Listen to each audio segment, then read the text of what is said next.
So dito naman tayo sa Laguna. Tapos meron tayong bibilin pang isang EcoSport dito. Naka-schedule to si sir kaso lang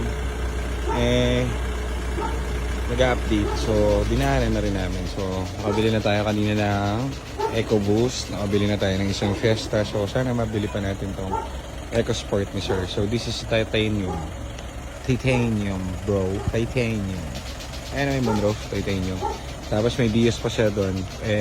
Baka take all to. So tingnan natin.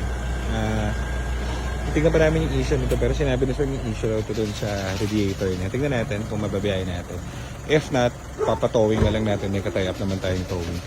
Yung Fiesta kaninang nauna, pinatowing natin yun kasi sira yung axle, yung kinakabitan ng gulong. Maingay. Baka lalong masira. Kaya pinatowing na lang natin.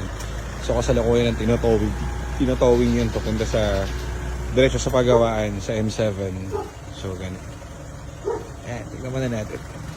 Check natin. Gabi na tayo pero yun ang request sa sir kasi wala siyang oras pag umaga.